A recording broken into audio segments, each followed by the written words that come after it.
Welcome to the Going Somewhere podcast, a podcast for anyone who finds themselves in the ambiguous adventure of young adulthood, a season marked by uncertainty, change, love, heartbreak, and a whole lot of big decisions. Sit down with me for some real and raw conversations with some incredible people as we dig into what it looks like to be a follower of Jesus in this beautiful yet complicated season of life. If this podcast helps you in any way, please subscribe, leave a review, share with friends, and join the conversation on Instagram by following goingsomewhere.podcast. We're all going somewhere. We might as well go there together. Let's dive into today's episode.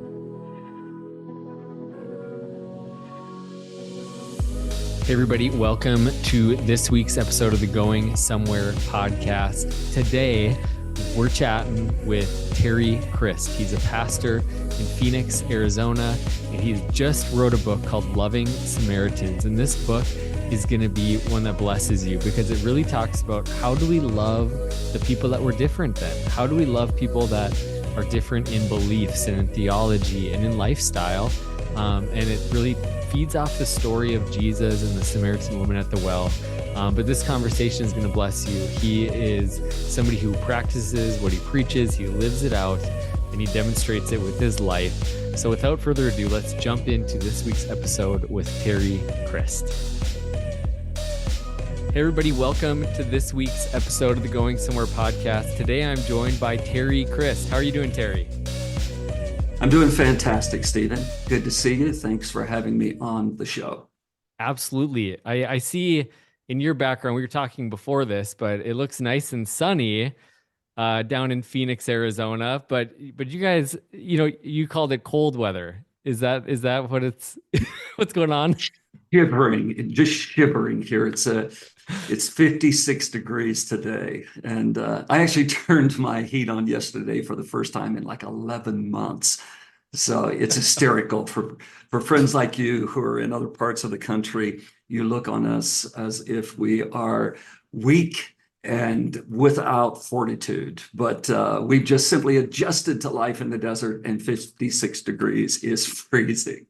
Well, and us Northerners, when we come to places like that, part of my honeymoon was in Phoenix, and some our favorite pictures of our honeymoon are me poolside with towels wrapped around all my legs because I wanted to be out in the sun, but I was so sunburnt that any more exposure would have killed me.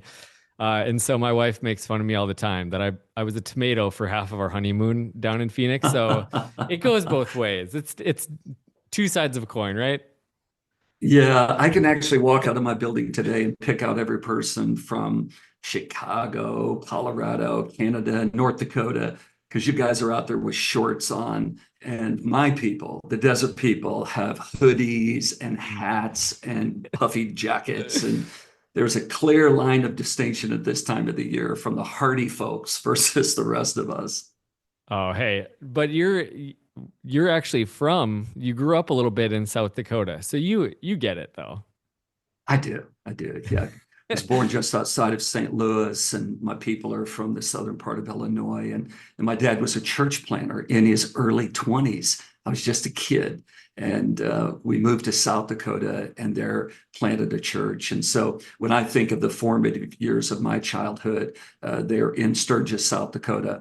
And we had a lot of friends over in North Dakota, went to a lot of church rallies there.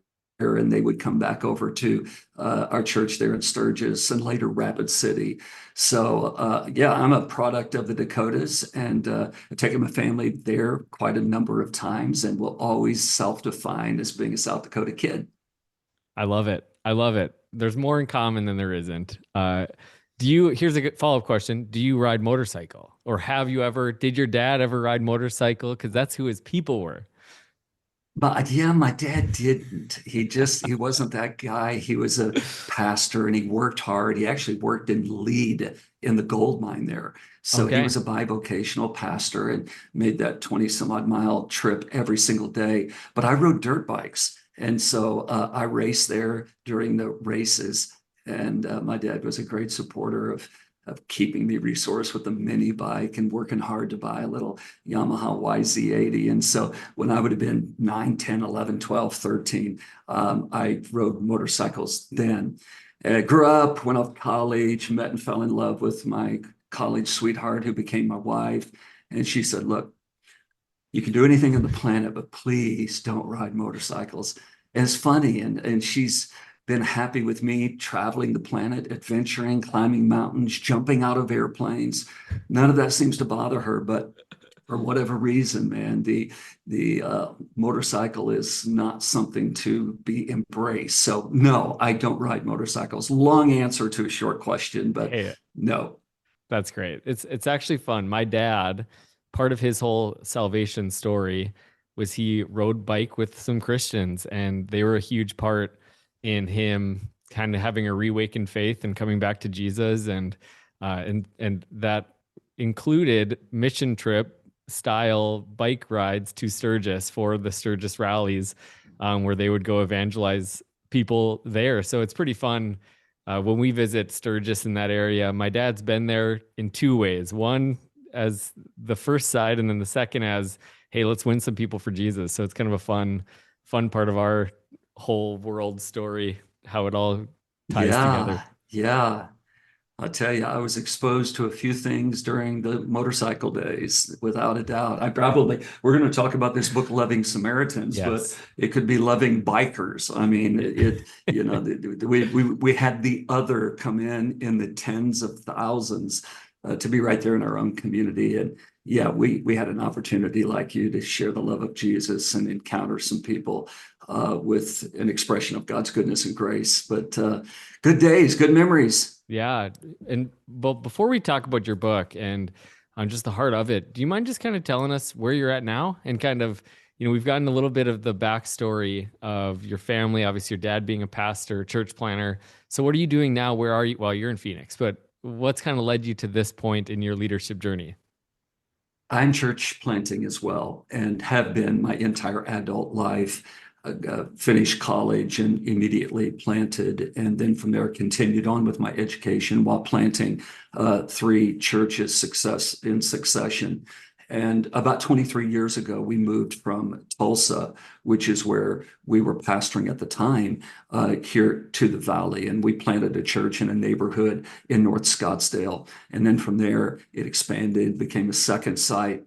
We had a large church merge with us. It became our third site. And from there, we've continued to plant both through expanding through expansion and adding campuses, and also raising up and training young church planters that have gone out and planted, some of whom are just doing extraordinarily well, and their work will forever exceed my own, which is a joy. So in this season of life, I'm continuing to pastor and serve right here in the community, in state government. We lead a foster care movement, or a movement of churches that are aligned around foster care concerns and interests. And in addition to that, I'm writing and traveling the world and trying to share the grace of God wherever I can. I love it. I love it. In your book, Loving Samaritans, the subtitle Radical Kindness in Us versus Them World, is coming out here soon. When it comes out to our listeners, it's already out. And but what kind of inspired you to read it or write it, and kind of what's the heartbeat behind it? Well, I wrote the book because I do want to inspire people to love others well. And Jesus summarized all the law and the prophets in these two ideas, these two commandments. Number one, that we should love God, and number two, that we should love others as we love ourselves. And I think that's very beautiful. Number one, it's essential and fundamental to our faith. But sometimes it's not easy to live that out. It seems so beautiful and simple until you then begin to connect with other people and find out just how challenging it is, not only to love our siblings, to love the people within our own extended families, but then to love people whose value system may be significantly different from our own, and their identity and behavior may be something we see as being a challenge, so to speak. So the idea is, how do we love well? And I wrote the book based on this story in the Gospels of Jesus's encounter with the Samaritan woman. And I've long been fascinated with this story because Jesus is in a setting that wasn't typical for a righteous Jew. And he engages in a conversation with a woman that is the longest recorded conversation that we have in the Gospels.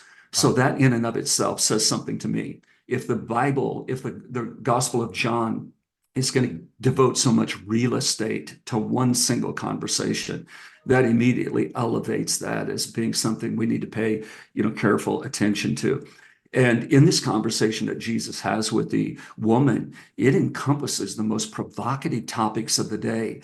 He's talking about things like race and sexuality and oppression and power dynamics. And I mean, we kind of put our modern terms on those things, but he covers the most provocative topics of the times. And yet he does so in a way that is so kind, so compassionate, so gracious and gentle that she isn't rebuffed by the conversation, but instead she's drawn in to the grace of God. And of course, it leads to her salvation. And then Jesus goes back with her into this little village, and he spends 2 days there. And what's interesting is the gospel writer John gives us the whole conversation, devotes so much real estate to what happens during their encounter, but then just only tells us that Jesus spent 2 days in the village in Shechem, in Sychar. And we don't know what happened during those 2 days. But what we do know is that this begins a long-term love affair that Jesus has with the Samaritans. And he engages them throughout the Gospels. And it comes right down to his ascension, where that he is giving his final instructions to the disciples. And he says, I'm going to the Father, I'm ascending. He's already told them in John 14, he's going to prepare a place for them. And then he says, I want you to go to Jerusalem, Judea. And by the way, don't forget my friends, the Samaritans. So there's something about this that has just always been fascinating to me, because I think it shows us a beautiful picture of radical kindness and civility when it is so easy to engage in hostility. And so that's what the message of the book is really all about. The idea that I'm dealing with is, how can we have courageous conversations with people that aren't contentious? How can we engage, not avoid, but engage around the challenging conversations, the challenging ideas and topics of our time, but do so in such a way that even if people don't agree with us, they still feel compelled to engage with us, and they encounter the love of God in and through us. So, long answer to a short question. Again, I'm not a soundbite guy, by the way, but that's all the heart wrapped up in this book that I'm sharing. No, I love that. And I think what an important book, or what an important conversation to have is, just in the same way. I mean, I read that story and you see the disciples they come along and they're like, whoa, what's going on here? It's almost like, what's Jesus doing? He's out of place. He's in the wrong spot, talking to the wrong person. And I think, as we enter we're in 2024, so there's an election attached to this year, and there's the idea of divisiveness in our country is a very large topic. And so I just think the importance of this is high. And even speaking to our young adults and those that are listening today, we're in workplaces, we're figuring out, we're making decisions on some of these things. We're experiencing, I remember when I was in my early 20s, and so I graduated college, and it's like, oh, the world is different than how I pictured it when I was on my parents' insurance, or whatever the case is. Like, there's higher stakes. Sure. You encounter things in a different way, and you encounter people in a different way. For you guys And took a huge.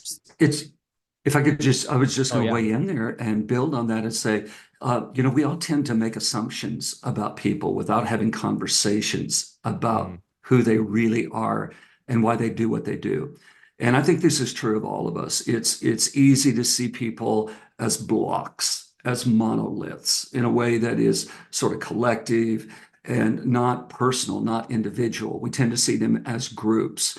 And that then leads us to making assumptions about all people. All people are this way. All Christians are this way. All gay people are this way. All Republicans are this way. Democrats are this way. So we just have this way of painting with the broadest of brush when it comes to people. And I don't see Jesus doing that in the Gospels. I see Jesus having these deep and rich and meaningful conversations with people. And it's not that he always answers, their questions. In fact, there's something like 113 questions asked of Jesus in the Gospels, and he only responds to like 3 of them. So it's not like he's saying, you're going to control the conversation and I'm going to live on the hot seat and I'm going to be in this defensive, contentious posture. Not at all. He has the conversation with them. They ask the questions. He gets his point across and tells them what he wants them to know. And people love to be around Jesus. So the question for me is that, do people love to be around us as Christians, as believers, as followers of Jesus? Do they love to be around our churches? And I love the church. I'm a church kid. I'm an aging church kid, but I'm a church kid. So I'm not bashing the church. I believe, God has a plan for the church despite, our weaknesses and the things that, we've gotten wrong. So, but the question is, do people want to be around church people? Do they want to be around our churches?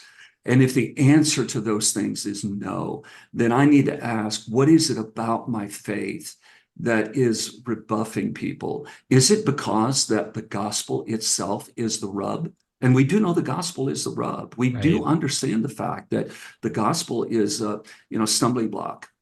It's a rock of offense. It is what it is.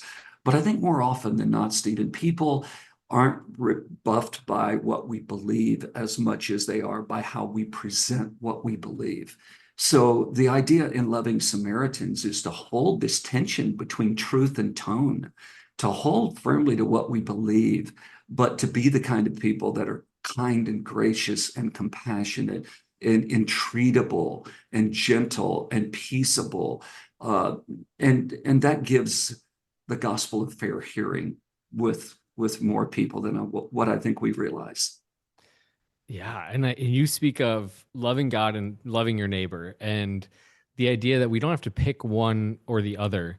And so, I guess a question for you is, where have we gotten this wrong? And from your vantage point, and obviously neither one of us are saying, "Hey, we're perfect. We've got it all figured it out." Yeah, no. But when you look out at the landscape and you look out, even just through your own perception, your own experiences, where have we gone wrong in this idea that in order to love God, we have to not it's not a beholding the line on truth, but treat people poorly because of their lifestyle or what's going on in them?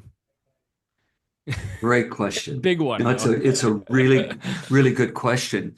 And as you're asking it, I'm thinking of a couple of different things. On one hand, I think I might be able to observe a few discernible ways in our culture today where we're getting it wrong. But then the other thought I had there in that moment was, I don't know that we've gotten it right a lot. I don't know that we've gotten it right a lot. So going back to, you mentioned the disciples earlier, Jesus is in the conversation with the Samaritan woman, and the disciples come back and they're just troubled by this. They're triggered by this, Here they are, followers of Jesus, beginning to embrace his mission more and more, beginning to understand who he is and what the Father has sent him to accomplish. And they're still struggling to get on board with that.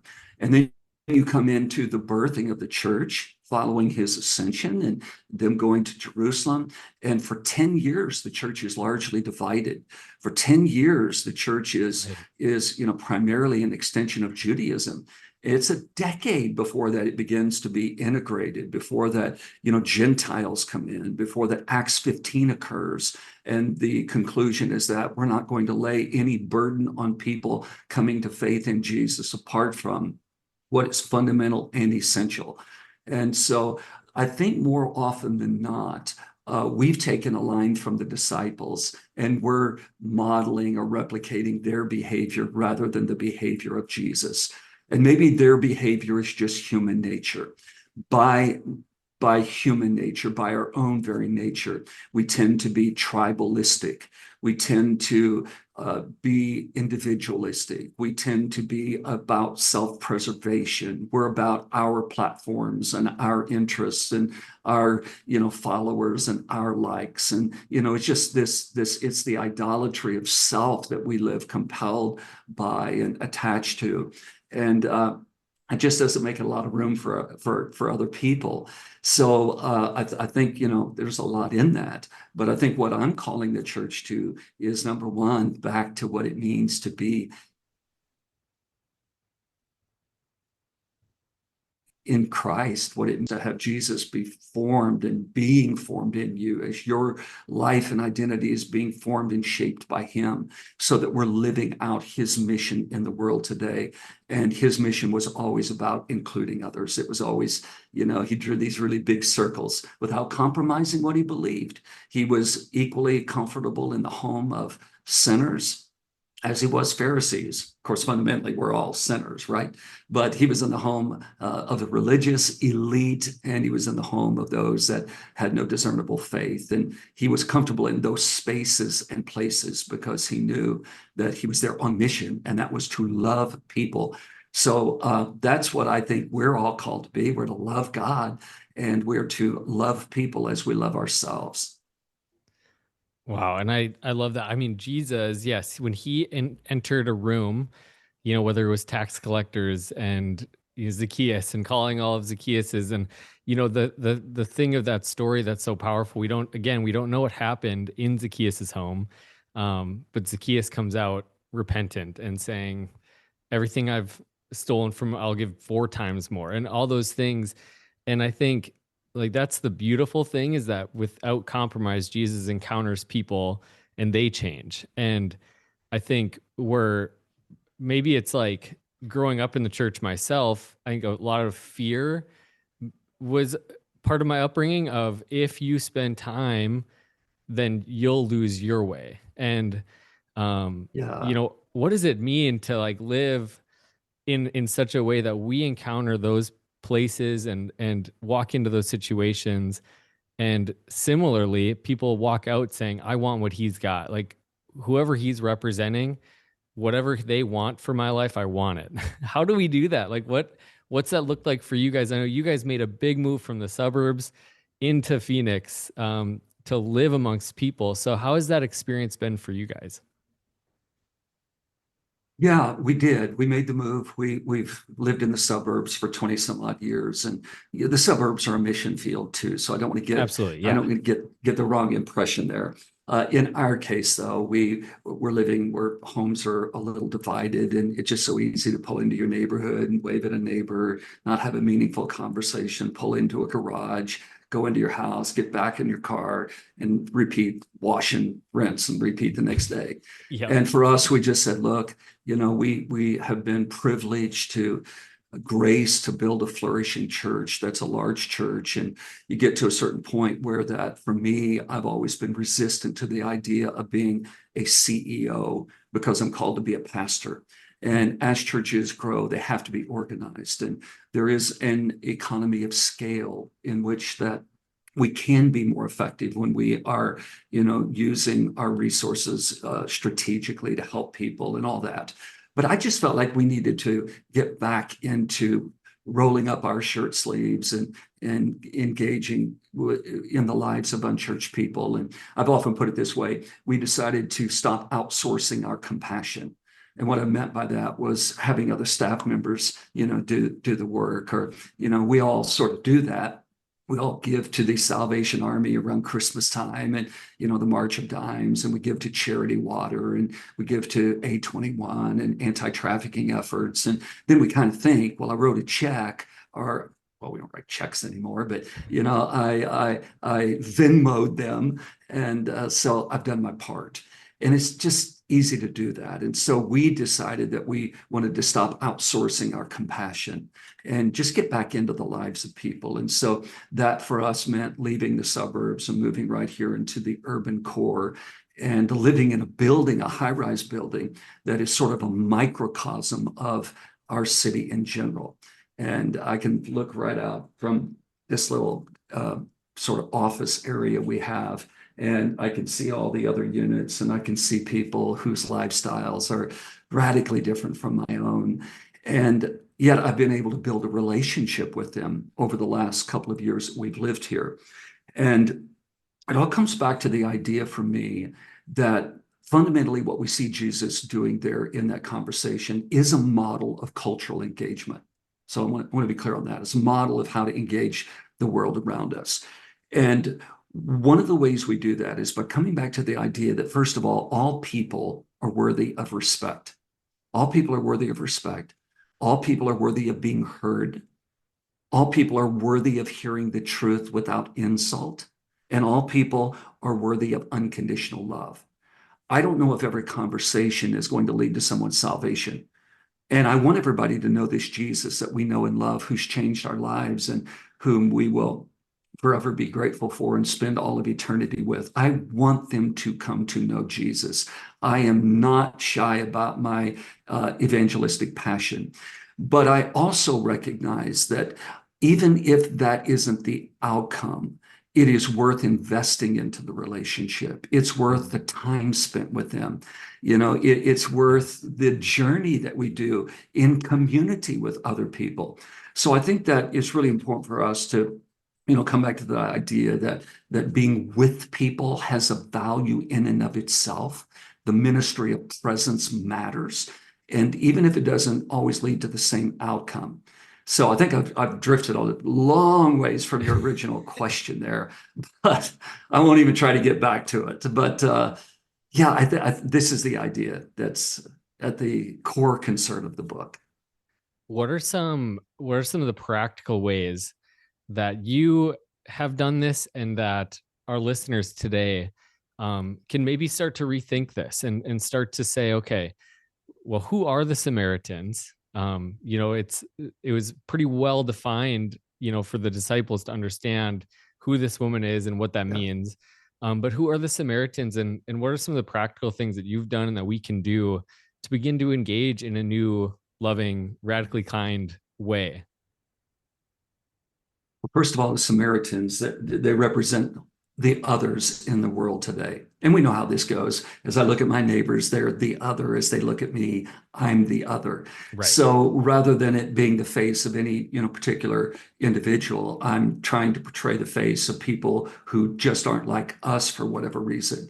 And othering is something that often happens when we see people and we label them, we define them, we put them into categories. And then in the more extreme cases, we end up marginalizing them.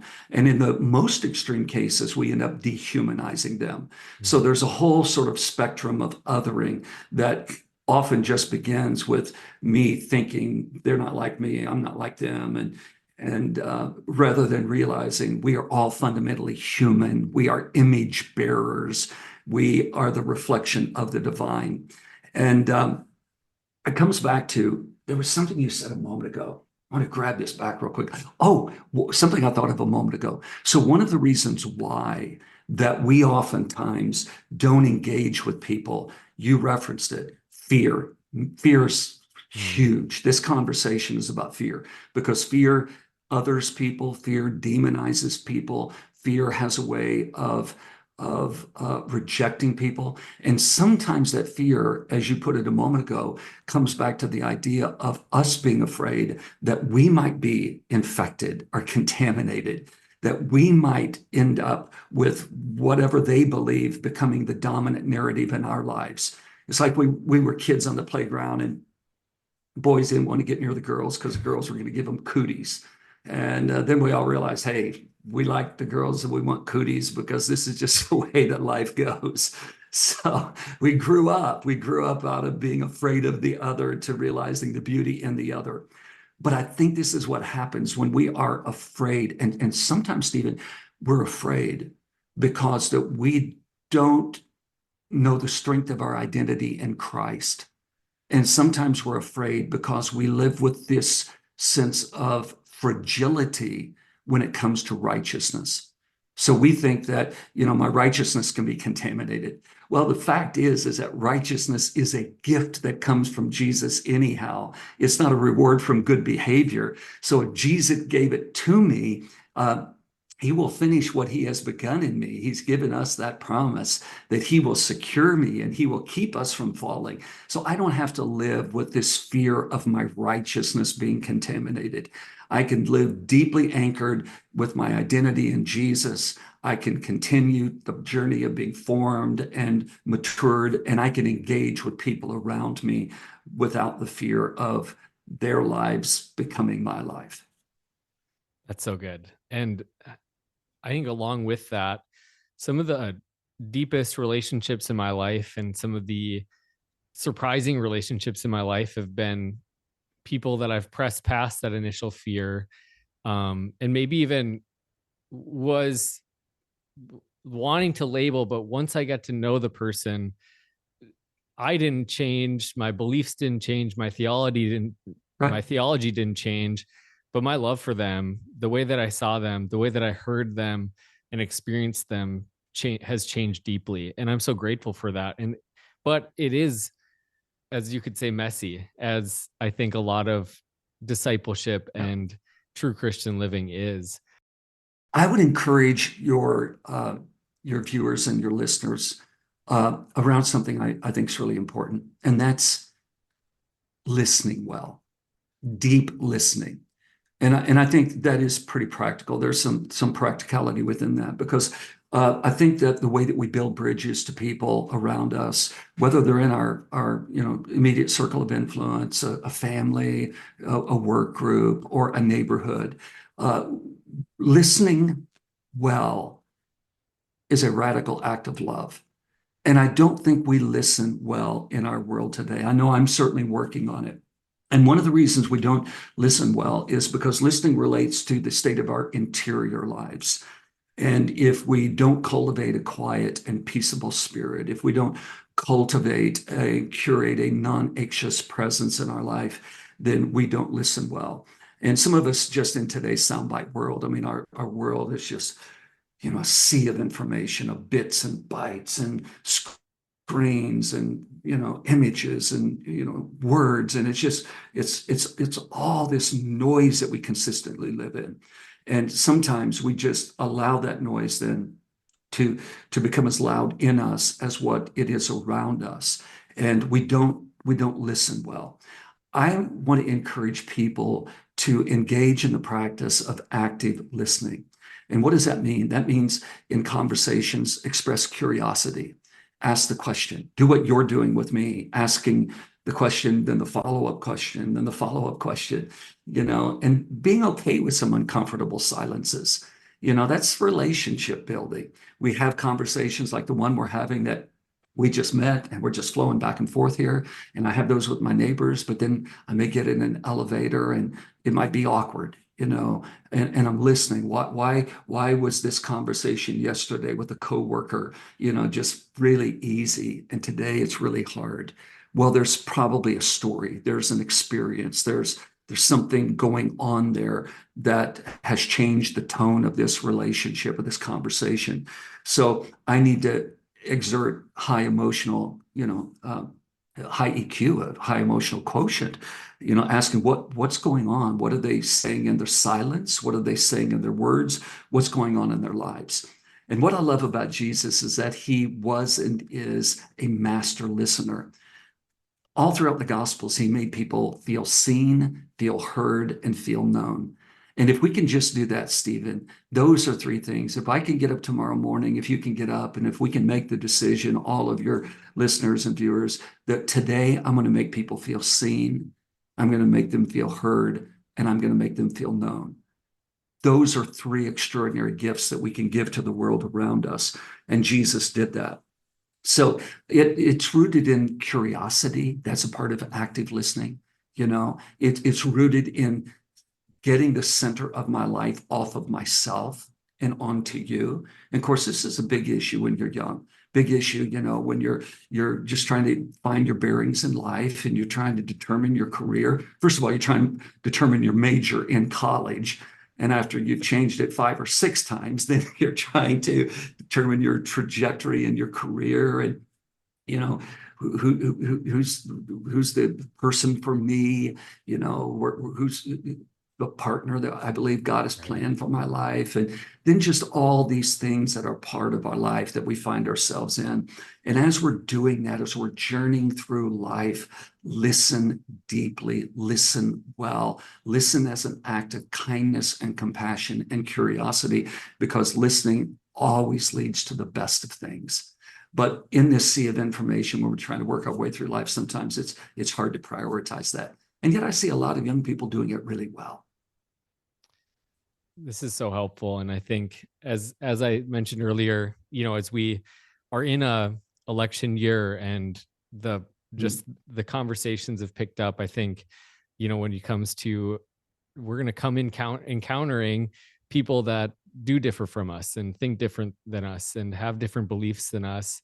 I think that's just a great word of advice, and a great place to start is listening is love, listening is kindness, it's compassion, um, to help them feel, what was it, valued, seen, and known. I think that's just Yeah, an to be incredible start. seen and heard and known. Everybody wants to be seen. Everybody wants to be heard. Everybody wants to be known. And Jesus did that.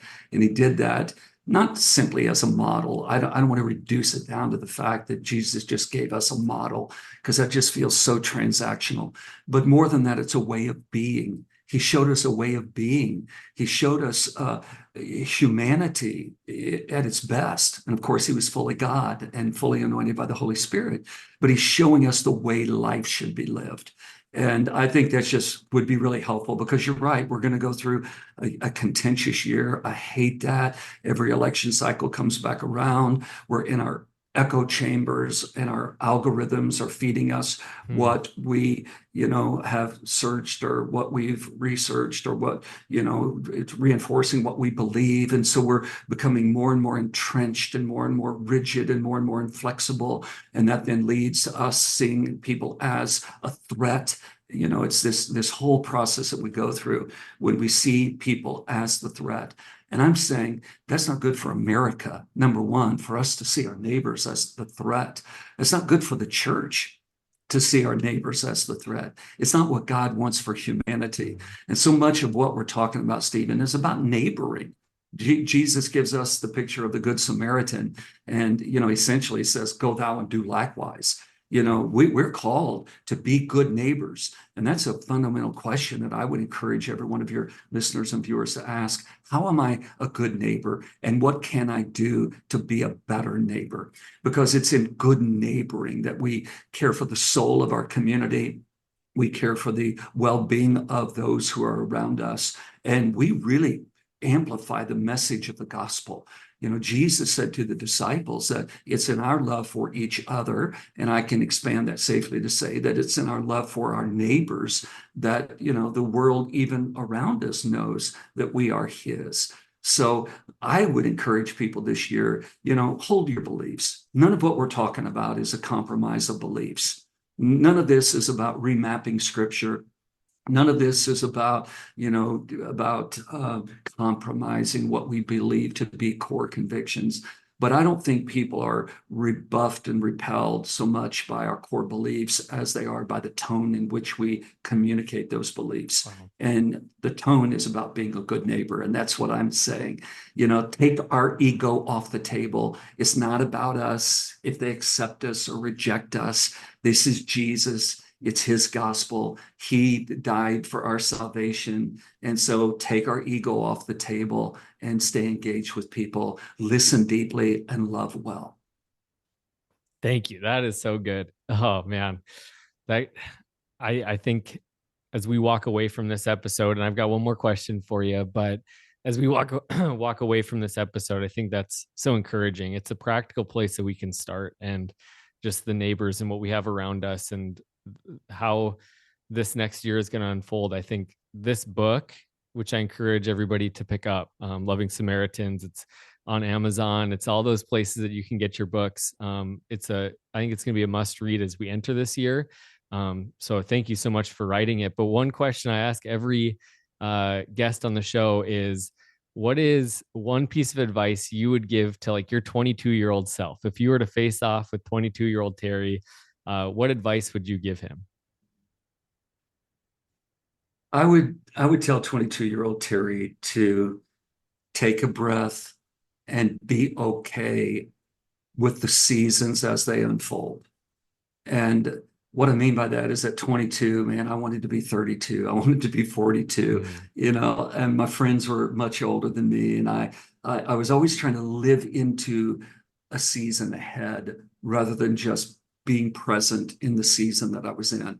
And I've discovered as I've journeyed through life that God's made provision for every one of the seasons of our life. Be in your 20s. You're in your 20s, enjoy it, steward the moments, be faithful to Jesus, cultivate a healthy soul, let Christ be formed in you through the process of spiritual formation as you're being formed in him.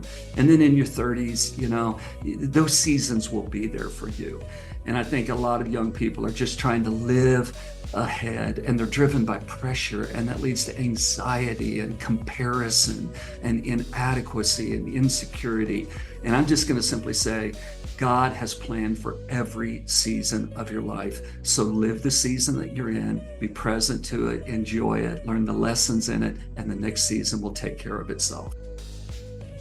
Oh, that was great. Thank you so much, Terry. This has just been a really fun conversation for me, a refreshing conversation, and I know our audience is going to be blessed by it. So thanks just for taking the time. And everybody, thank you. Loving Samaritans, it's going to bless your life. So thanks again, Terry, for coming on the podcast. Thank you, brother. It's been a joy. I've had a lot of fun too, and appreciate the honor of being on your podcast.